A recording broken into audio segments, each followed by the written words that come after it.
How are you? And welcome to episode 57 of the Temple Bard podcast with me, Jim Wynn, and Philip Noon. Philip, pretty patterns. Pretty patterns, Jim. So I suppose this week we decided, I think you're better at lists than me, aren't you? No, I don't like lists, but I'm trying to sort myself out. It's the ADHD thing, but I'm trying to make lists and follow them to give myself some sort of structure because I'm acting the bollocks Yeah. No, I think lists are good. The problem is with the ADHD is that you make the list and you forget about the list. I always do the same thing. I always take pictures of things and go, no, I'll remember to do that, and then I'll forget to do it. Do you know what it is? I know where the list is. It's in my notes on my phone. Yeah. But my brain doesn't want to go in to look at the list.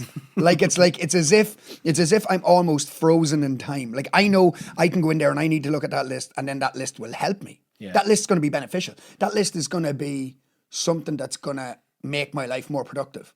But my brain is like, don't go into your notes. yeah. There's something holding you back from doing it. No, it can be helpful or not helpful. I mean, I was having a look at it. You shared your list with me. There's some things on there that I wouldn't put on there. Like what? Like be more positive or think more positively. So, will I tell you this? Right. I was listening to Dr. Joe Dispenza. Yeah.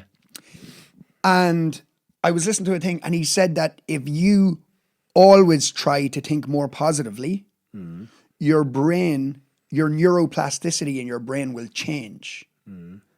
And then you'll start to look at everything more positively, but you have to force yourself to do it initially. So he said in the morning, you have to break the habit of whatever. He said you're going to reach out to old patterns all the time, and your brain will do that.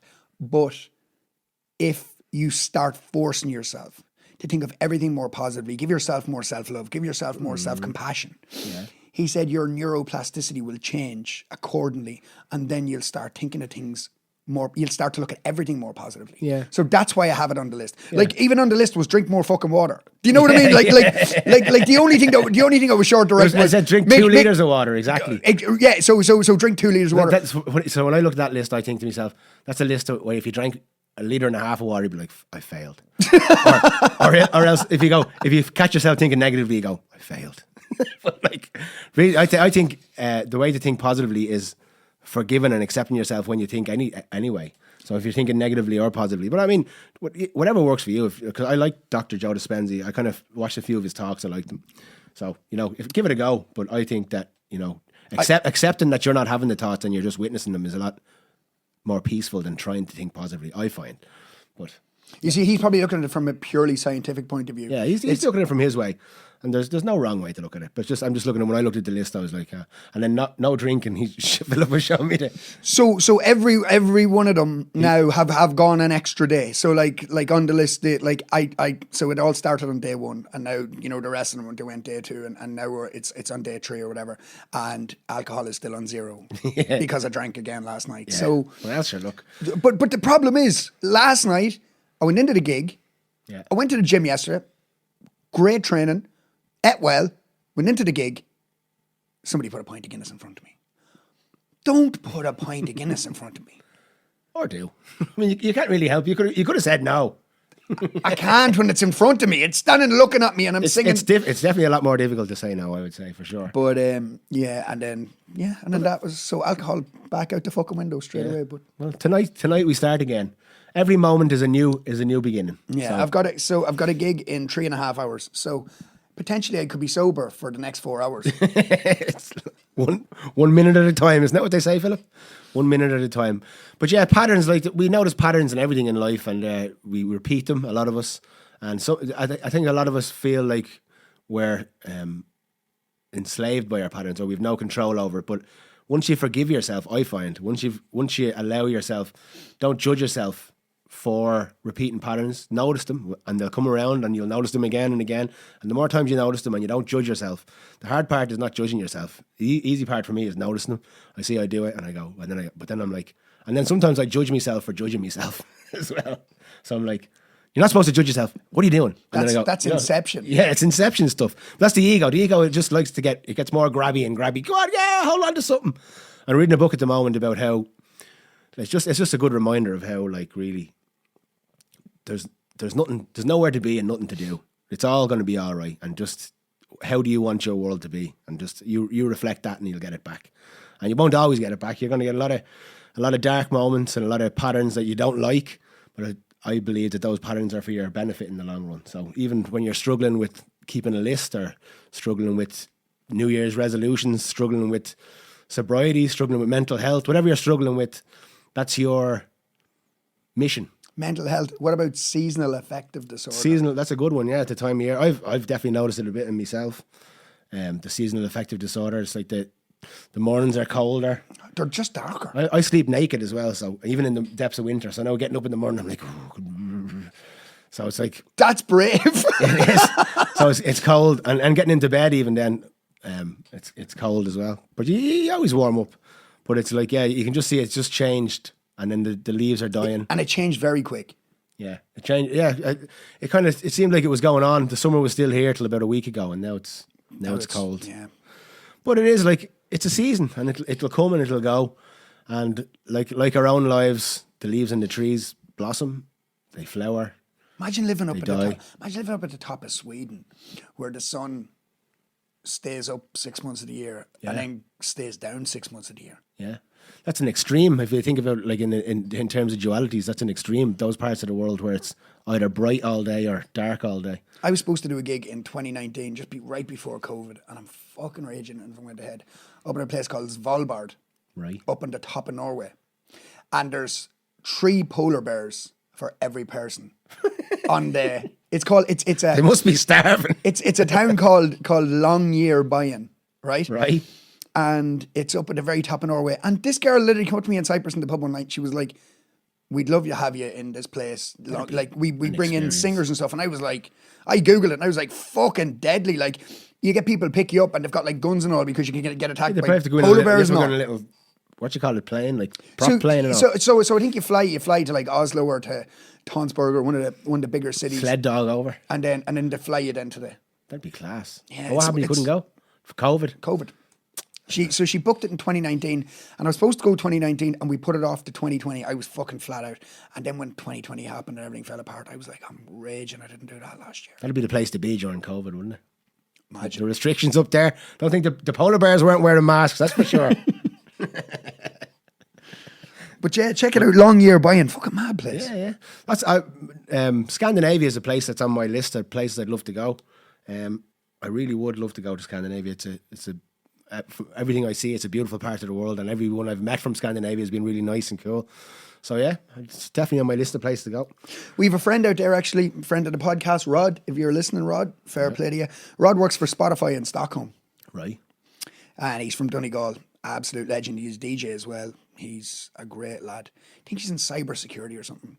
But yeah, Rod, push us up the Spotify charts there, Rod. Yeah, come on, Rod. We're man in the inside. Stick us up there. Move us in between Nicola Talent and the 2 Johnnies. There's a new thing with Spotify where, if you know anything about the music industry, that Spotify have been cracking down on what they call bot playlists and all. But there's a lot of people that get put on bot playlists without any fault of their own, and their songs get taken down and all. And now Spotify have started a thing where you can pay them to go on to playlists. Right. So through Spotify directly. So it's a bit of a grey area, I would say. So we'll see what happens with it, but it's a strange thing. So it's called campaign kits.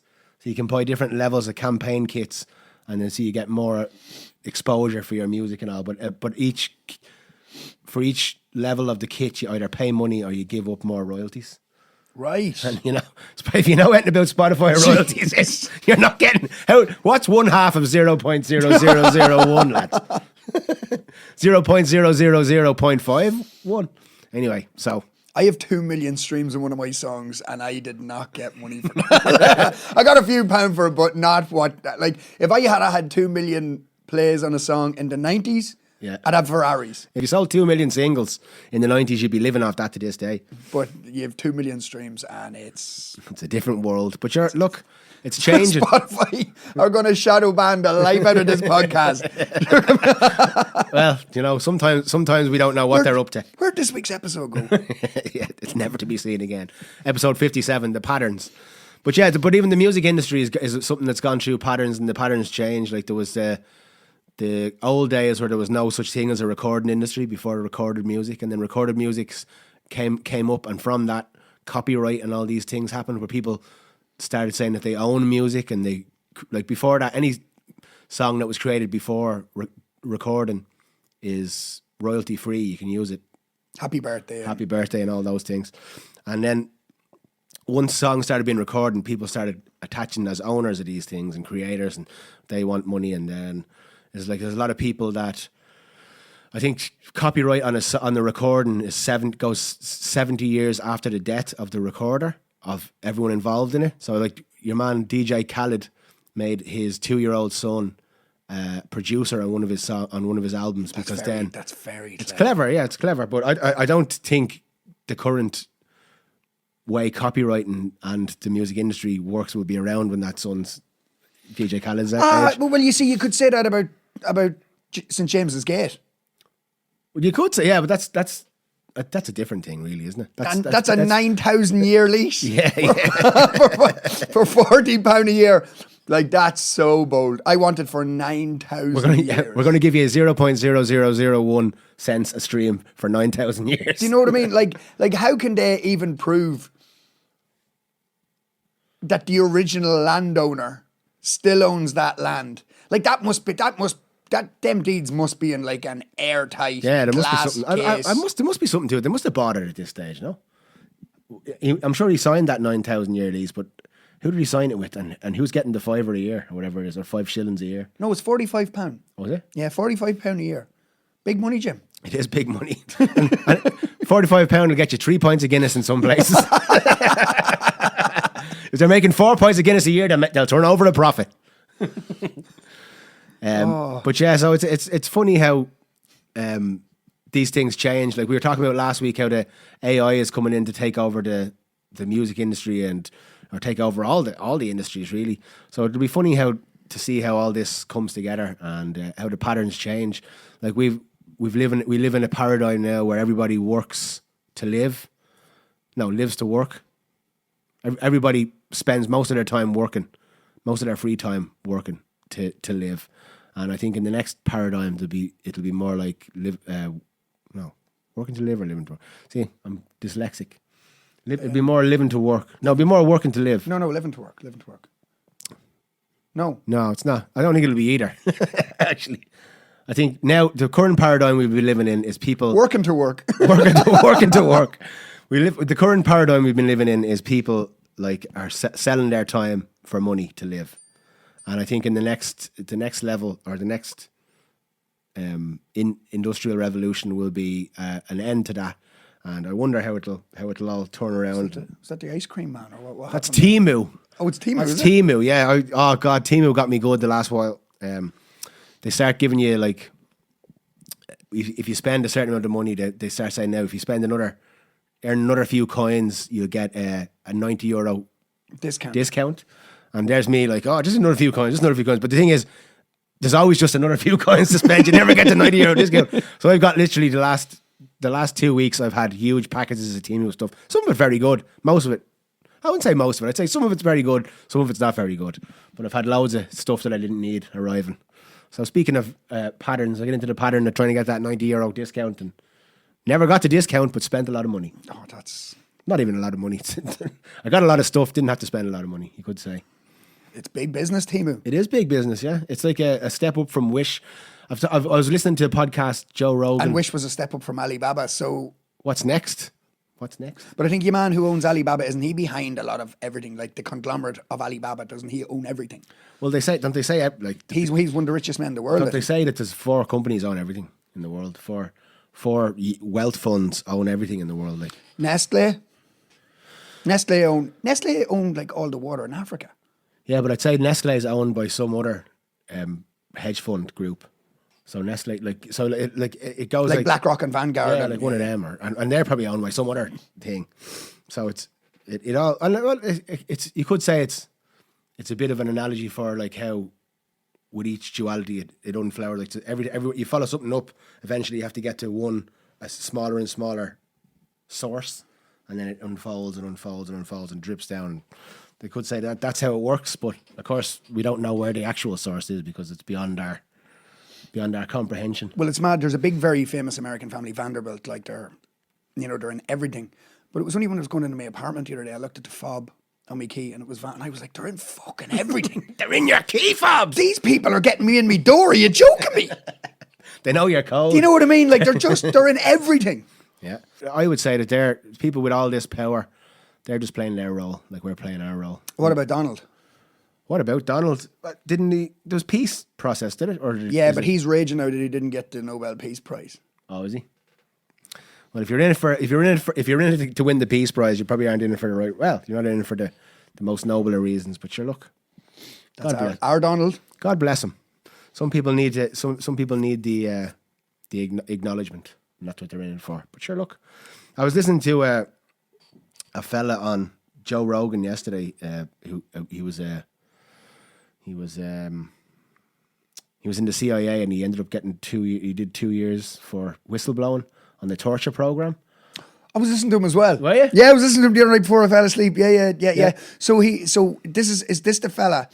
And because all these podcasts are going on when I'm asleep, so I do wake up and listen to bits and I fall asleep.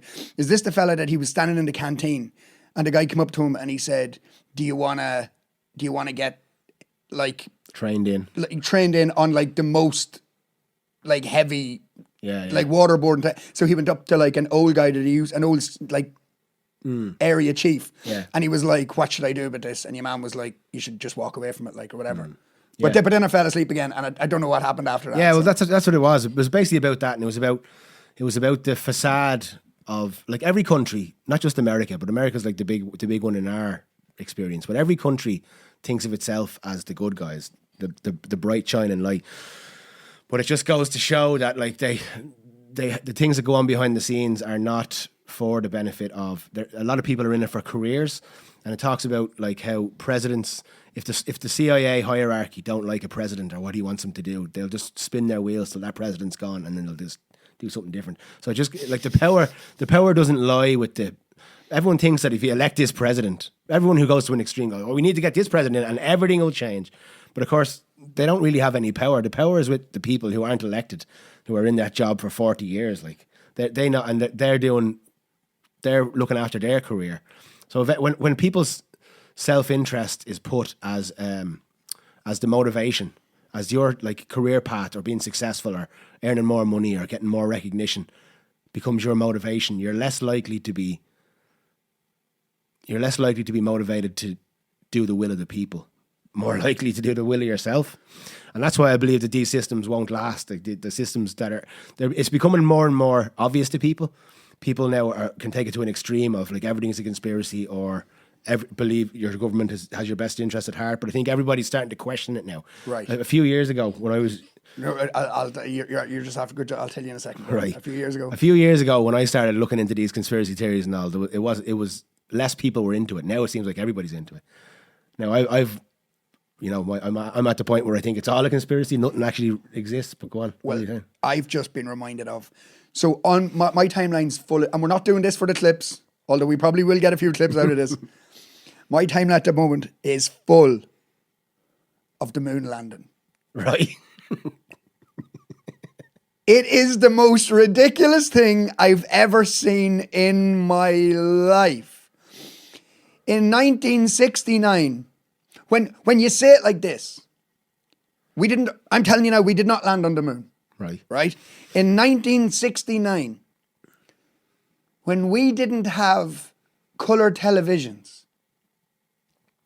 we put two men into a rocket that had never been tested to fly more than inside inner orbit, right? Mm-hmm. And we sent them to the moon.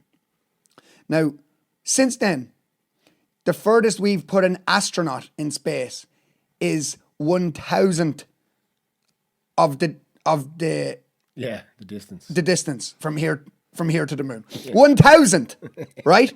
We don't have the technology 50 years later to send anybody to the moon. These boys flew to the moon, got out, somehow opened the door of this rocket, got out, onto the moon that they'd never been. They have no idea of atmosphere or anything. Jumped around, Yeah. like all over the place. Jumped all over the place. Wave their flag in the wind that doesn't exist. Waved the flag in the wind that doesn't exist. The footprint on the moon. Yeah. With all the lines and the thing. Yeah. They showed like the bottom of his boot. He had his foot up before he left. There was no lines in the bottom of his boot. Yeah. And the footprint. So then, the one I sent you was the best one.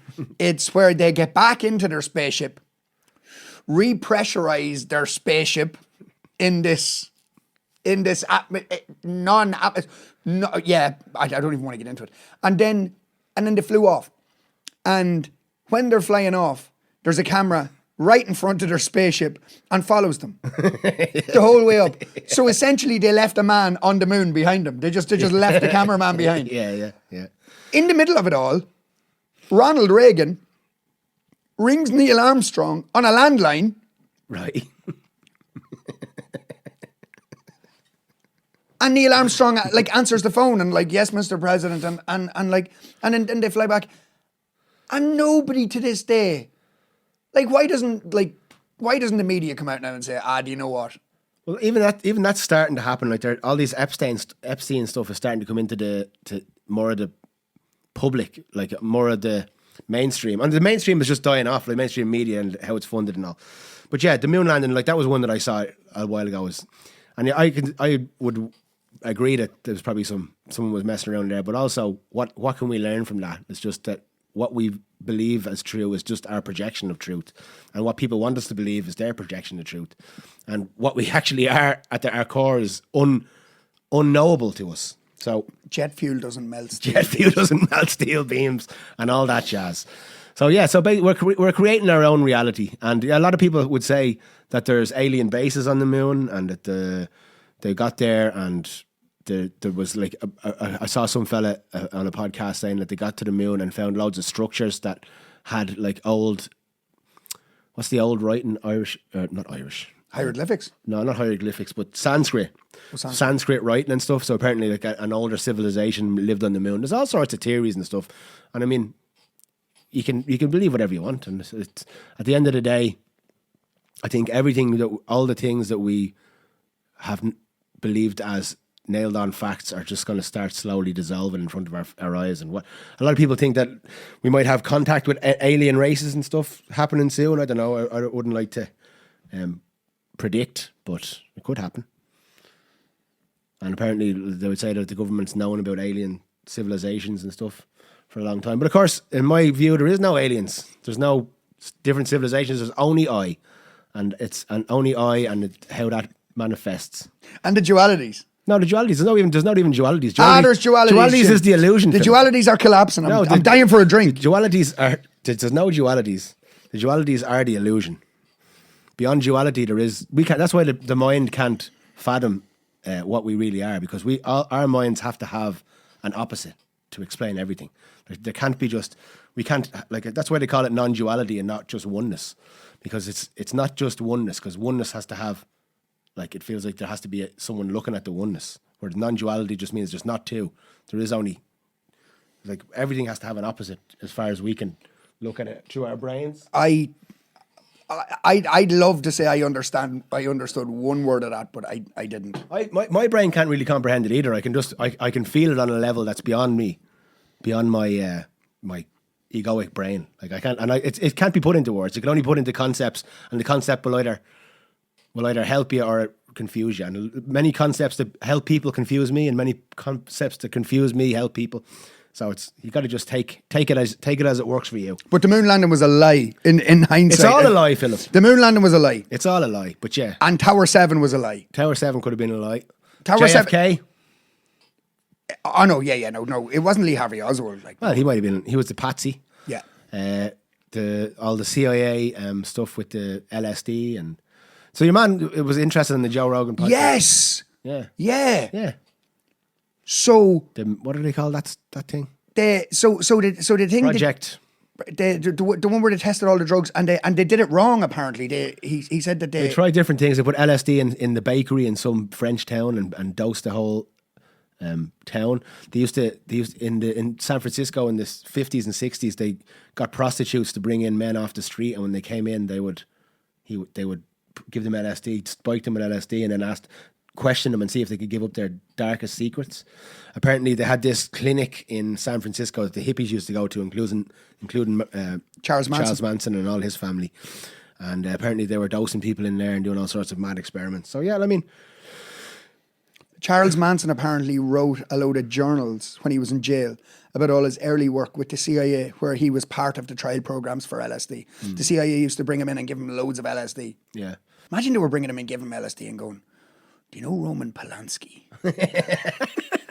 Yeah. Well, who knows? That's like a lot of ways. A lot of people think it's They plant the helter skelter They thing. do in his things head. to keep people in fear and all. And I would say, at the highest level, beyond like who we are as people, we're giving ourselves the option to choose fear or choose love. And so you can look at that thing and think that the elites are trying to control us and take over the world. And to an extent, there's people in the world who want power and do that. But I think that's a dying concept, because as we're so connected now, and you can say the internet's run by these companies who have too much money, and that again, that could change with AI and all, because even the people that work in these companies will slowly become obsolete.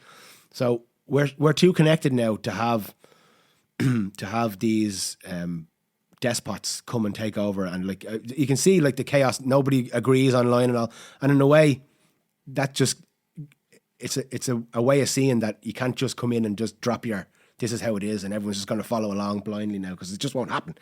So I think we're just slowly going through the waves of it, and it'll calm down as we calm down, and all in our own time, I would say. Good stuff. Yeah. Folks, we have the Halloween episode coming up the week after next. What? Oh, did you see Bella? Or did you see Ian Malloy's Halloween thing where you putting the black bag on? With the bin bag on. Very good. Yeah. Very good. That's if you're of my age, you'll remember the bin bags on Halloween. It was the done thing. Everybody had a bin bag in the same plastic mask. Yeah. Well, there was different plastic masks, but they were the same type of mask. Yeah, with the wee string on the back of them. The string would break, or it would slap you in the back of the head, or it would cut your face. And everyone you were either a witch or a vampire with a black bag on you. What was it Ian said? You're a... Oh, I can't remember. You're a bin man. You're not a bin man, you're a bin man. Yeah, it was very good. He's very good. He's very funny. Yeah, we're loving the Bella verse.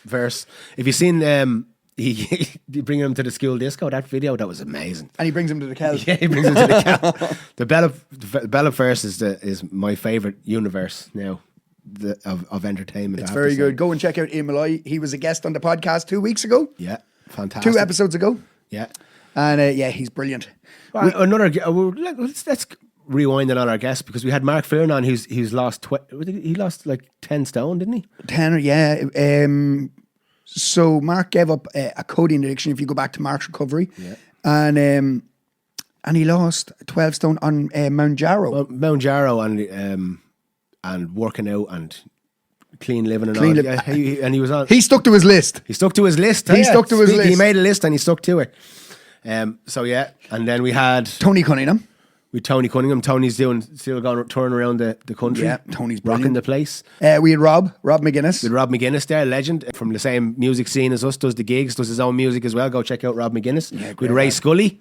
Ray Scully. Class. Who's the priest at Mass in Dame Lane on a Sunday evening. Dame Lane Go check out Ray Scully. For Dame Lane, he's unbelievable, Ray Scully. Yeah. We had Andy Lee and the Irish Bull, the boys. The boys. Andy Lee is causing big waves now in Ireland at the moment, and he's doing very well. Yeah. I saw a clip of him the other night he was talking about where he finds happiness and where he finds peace and where he finds solitude, and he spoke a bit about his childhood. And I love when Andy opens up about things like that, because you can see the vulnerability in him. Mm.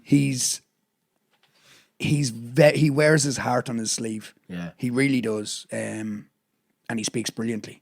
As does Richie. Richie's class. Richie's doing very well. Richie now. won Male Performer of the Year at some adult award thing that we saw in Amsterdam, and since then I've seen him everywhere. He's popping up on everything, so that must have really opened up the career for him. Yeah. So great to see. Richie's the boy the boy usually doing the opening up.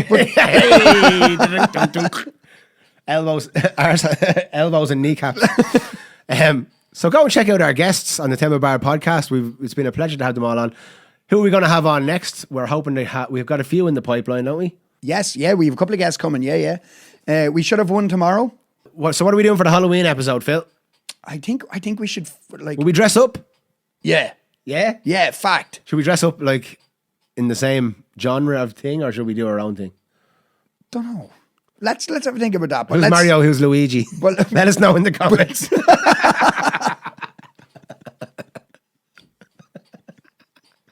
I'm Pinky, you're the brain. Yeah, I don't know. Pinky in the Brain. Is there Pinky in the Brain costumes? That'd be a good one. That would be a good one. Yeah. But yeah, so let us know, folks. I think for the Halloween episode we should go like Irish in that, not dressing. I mean like banshees, Yeah. pagan, because it's a big pagan festival, isn't it? Yeah, it is. Like if you look back, Samhain. Halloween was Samhain. It actually started in Ireland more than anywhere else. It was a big harvest thing where people, remember the dead and stuff. But if you look back even at our childhoods, Halloween has changed so much. Like if you look at Ian Malloy's video of the bin bags, everyone dressed up as the bin bags. Everyone used to get monkey nuts, an apple and an orange, and maybe a few sweets. And now it's just bags of sweets. There's no monkey nut. I haven't seen a monkey nut in 10 odd years, and I've been out trick or treating with the kids. So yeah. Tell me what's changed since you were a kid at Halloween. How it's changed? How's it got better? How's it got worse? I think a lot of now there's a lot of nights out, like Halloween nights out. There's everything that you could dress up for Halloween has a slutty version. Yeah, that's another thing that happened with Halloween now. It's become more of a... We should have now listen, I'm not saying this because I love drinking, but we should have a Halloween party where we come in here, we get dressed up, and then we go out that night. Yeah, we could do that. Yeah, we could do that. On the 31st, I'm gigging on the 31st. Doesn't have to be the 31st. Halloween's whenever you want it to be. Halloween's in our heart. Us two sitting in Bows on a random Monday, Mario and Luigi out of it, and everybody else. Lads, it's June. It's Halloween somewhere. No, it's not. Yeah, it is. It's Halloween somewhere. Somewhere in the illusion it's Halloween. No, but do you know something? The Halloween episode would be good because Samhain is a big thing. Isn't Samhain when... I don't want to go into it too much, but isn't Samhain when all the souls come back to Earth on that night? Isn't it something, yeah? And probably not completely separated from the fact I'll do a bit of research. Probably not completely separate from the fact it's mushroom season as well. Oh, Jesus, at the moment. I haven't gone looking for mushrooms the last couple of years. Not really as motivated I used to be, but I might go and have a look. Might go and have a look just for the crack. Good stuff. Let us know about your Halloween traditions. What do you do every year? What have you seen change since you were a kid? What do you like about Halloween? Is it a lot of people? It's their favorite holiday. Yeah, a lot of people like it because it's an interesting one. It's not all about gifts. It's more about expressing yourself and dressing up and having a night out. Creepy bastards. Yeah. Well, as they say in the law of one, there's always a duality for everyone who loves the joy and family time at Christmas. You need someone who likes the gore and horror of Halloween. And what's happening with the dualities, Jim? They're collapsing, Phil. There you go, Jim. Yep. Drink. Yeah, had to get you to say it once. It has to be said once every episode. I think we said it a few times, no? The dualities are collapsing. No, I was saying it today. You weren't saying it at all. All right. I was itching over here. I was fucking dehydrated. I'm giving it to you to take the reins. So patterns, pretty patterns, isn't that what we're looking at? Like and speaking of mushrooms, if you ever do psychedelics, you see these unfold and what do you call them? There's like a name for them. There's these unfolding geometric patterns that you see that they never end. They just unfold, and by the time one unfolding gets to the end, the middle is unfolded again. And in a lot of ways, I think that's what we are beyond our own, what we can see and feel and experience. So we are just patterns. We're just frequencies dancing through infinite space. And if you want to change your patterns, you should do your best to change them. If you can't now, doesn't mean you can't in the future. Be kind to yourself. Be loving to yourself. And love one another. Be excellent to each other, as Bill and Ted would say. Yeah. And that's it for episode 57 of the Temple Bard podcast. We love you and your pretty patterns. Stay belled. Sláinte.